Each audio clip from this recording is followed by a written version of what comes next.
राष्ट्रपिता महात्मा गांधी ने कहा है कि ग्राम स्वराज का मतलब हर गांव को एक ऐसे खुदमुख्तार यानी सेल्फ सफिशिएंट इदारे में तैयार करना है जहां अच्छी जिंदगी गुजारने के लिए तमाम सेवाएं यानी सहूलियात और सर्विसेज मौजूद हों।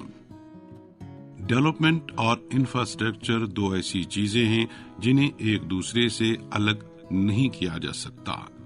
तरक्की तभी होगी जब इंफ्रास्ट्रक्चर होगा।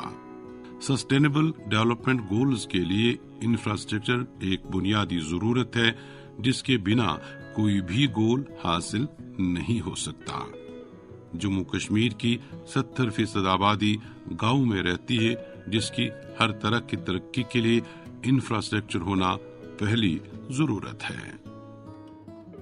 जब एक पंचायत में एजुकेशन के लिए स्कूल बिल्डिंग, स्कूल तक जाने का रास्ता, कम उम्र बच्चों के लिए आंगनवाड़ी सेंटर, स्कूलों और आंगनवाड़ी सेंटरों में टॉयलेट की सहूलियत होगी, हेल्थ के लिए पीएचसी सेंटर और इसमें इलाज की हर तरह की सहूलियत होगी, पानी के लिए टैंक, तालाब, डैम, पाइपलाइन कनेक्शन होंगे, खेलकूद के लिए प्ले ग्राउंड होंगे, सबको रहने के लिए घर होंगे, कंप्यूटर और इंटरनेट सुविधा, इंडिविजुअल हाउस होल्ड टॉयलेट यानी हर घर में बैतुल खुला होंगे, सड़क और bus stand, street lights, panchayat घर, कलवट और पुल, ड्रेनेज सिस्टम और कम्युनिटी सोलर ट्रे जैसे सहूलियात होंगी तो उस वक्त हम इस पंचायत को सेल्फ सफिशिएंट इंफ्रास्ट्रक्चर वाली पंचायत कह सकते हैं।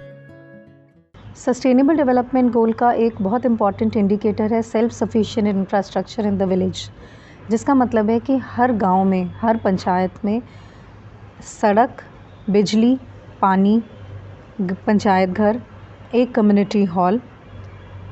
अगर मैं इंफ्रास्ट्रक्चर की बात करूं तो मैं फिर से डिजिटल इंफ्रास्ट्रक्चर की भी बात करूंगी। इंटरनेट कनेक्शन, एक सीएससी सेंटर, खाने की हमारी जो फूड से रिलेटेड एसेंशियल आइटम्स हैं उनके लिए गोडाउन, ये सारा इंफ्रास्ट्रक्चर हर एक विलेज में होना ज़रूरी है। इसके अलावा पंचायतें अपनी एनर्जी पैदा करने के लिए बायोगैस प्लांट और सोलर सिस्टम का इंफ्रास्ट्रक्चर तैयार कर सकती हैं। वो इवेंट ऑर्गेनाइज करने के लिए कम्युनिटी हॉल और मैरिज हॉल बना सकती हैं ताकि इंफ्रास्ट्रक्चर के मामले में वो खुद कफील बन सके। इंफ्रास्ट्रक्चर कितना अहम है इसका अंदाजा इस बात से लगाया जा सकता है कि पीने के पानी से लेकर काम या स्कूल जाने के रास्ते तक हर मामले में हमें इसकी जरूरत होती है। ये कहना गलत न होगा कि इंफ्रास्ट्रक्चर इंसानी जिंदगी के हर हिस्से से जुड़ा है। जैसे जैसे आबादी बढ़ रही है, नई नई इमारतें बन रही हैं, सेवाओं का दायरा भी बढ़ रहा है, जिसके लिए इंफ्रास्ट्रक्चर की जरूरत में भी तेजी से इजाफा हो रहा है।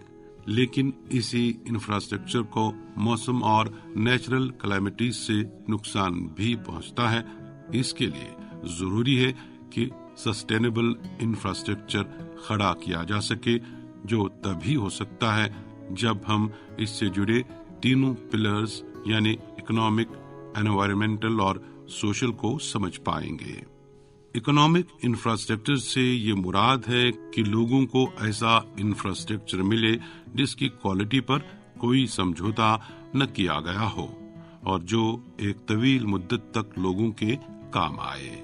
एनवायरमेंटल इंफ्रास्ट्रक्चर उस इंफ्रास्ट्रक्चर को कहते हैं जिसमें इकोलॉजिकल सिस्टम बरकरार रहे और माहौल पर कोई बुरा असर न पड़े। इसी तरह सोशल इंफ्रास्ट्रक्चर का मतलब ऐसा इंफ्रास्ट्रक्चर है जो लोगों की सोशल और कल्चरल जिंदगी में बेहतरी लाए। ये खुशी की बात है कि आज हमारे गांव-गांव तक सड़कों का जाल बिछा हुआ है। पानी, बिजली, तालीम और दीगर सेवाएं भी घर घर पहुंच चुकी हैं, लेकिन फिर भी कुछ जगहों पर काम करने की जरूरत है, जिसके लिए पंचायत का रोल अहम है। अपनी जरूरत के इंफ्रास्ट्रक्चर को तैयार करने के लिए पंचायतें प्लान कर सकती हैं। पंचायतों पर ये जरूरी करार दिया गया है कि वो इकोनॉमिक डेवलपमेंट और सोशल जस्टिस के लिए GPDP तैयार करें और इस प्लान के मुताबिक काम कराएं। इसके लिए बहुत ज़रूरी है कि जब पंचायत अपना एनुअल प्लान, डेवलपमेंट प्लान बनाती हैं, जिसको हम GPDP कहते हैं, ग्राम पंचायत डेवलपमेंट प्लान बनाती हैं, उनका फोकस होना चाहिए कि हम इस इंफ्रास्ट्रक्चर डेवलपमेंट के लिए जो भी काम उठाने हैं वो अपनी सिर्फ PRI ग्रांट से नहीं, डिस्ट्रिक्ट प्लान से ही नहीं, स्टेट प्लान से ही नहीं, MG नरेगा प्लान से और अपने जितनी भी हमारे डिफरेंट डिपार्टमेंट्स की स्कीम्स हैं उनकी कन्वर्जेंस करके इस इंफ्रास्ट्रक्चर को अपने विलेज में और अपनी पंचायत में डेवलपमेंट की तरफ अपना प्लान इस ढंग से ओरिएंट करें कि 5 सालों में बेसिक इंफ्रास्ट्रक्चर हर एक विलेज में प्रोवाइड किया जा सके।